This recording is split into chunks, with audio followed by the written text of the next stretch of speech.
Men түшүнбөгөнүм эле бир неме болуп атат да достор, мына ош мериясы азыр снос деп мыналар жазылып кеткен да, бирок бияктан буздуруп атабыз деген мындай вид болуп атат да. Бирок мына снос деп жазылгандарды өчүрүп атышат да, мына эмнегедирчи. Мен ошону түшүнбөйм. Анда эмнеге жазышат снос деп? Мен түшүнбөгөнүм эле ошол болду, туугандар. Ким адашып калды? Же кандай? Же бул сностагы коррупция болуп кеттиби? Билгендер болсо түшүндүрүп койсо жакшы болмок да. Мына снос деп жазылганды азыр мына өчүртүп атышат.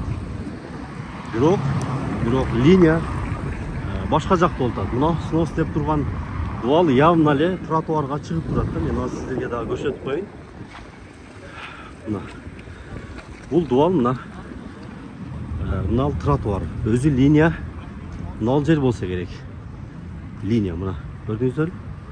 Машиналар токтоп турган жер мына линия болсо керек.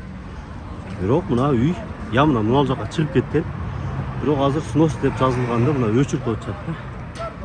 Мен түшүнбөгөнүм ошол болуп атат. Кандай болуп калат? Булар мына жактагылар уже бузуп атат мисалы. Мен бунун неменен балким кимдир бирөө менен сүйлөшүп алдыбы деп атам да. Өзүм жаман оюмдачы. Бир жакшына сностор болуп, жолдор кеңейткен деп атканда, снос деп жазылган жерлерди кайра өчүртүп, ушундай кылып жүрүшөт да. Кайра эле ошол бойдон калабы? Же эмнелер болуп атат, мен так түшүнбөйм. Мына азыр мына Ош шаарындагы Курманжандатка көчөсү. Ушундай болду. Азыр эле мына жерде техника иштеп көчүрөбүз дегенин көрүп атканбыз, бирок тилекке каршы техника дагы бир аз өйдө тарапка жылып кетти да.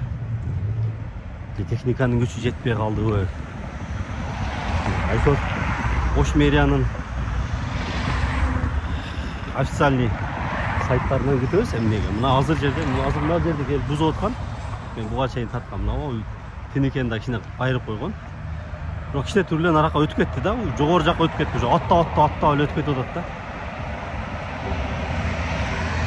Даже буну менин түшүнүшүм боюнча баягы немелер жазып чыгарса керек. Архитектурадан ген планды алып чыгып, мына мен азыр жогоруда көрсөткөн жер өчүртүп атат, бирок ошонун ылдыйында эле мына кичине жерлерде снос деп турат да. Значит, мына снос. Значит, же архитектура туура эмес тийип алды, же мен айткандай болуп сүйлөшүп алдыбы деген ой кетип атат да. Ушуну тактап коюш керек достор. Мыйзам баарыбызга бирдей болсун. Үй болобу, башка нерсе болобу, мамлекеттин жерин кайтарып жолду кеңейтишибиз керек. Шаарды өнүктүрүшүбүз керек. Анан ичинен сүйлөшүп алып, бири-бирине акча берип жүрсө ондо болбой калат достор. Ошол оюңуздарды комментарийге жазып кетиңиздер.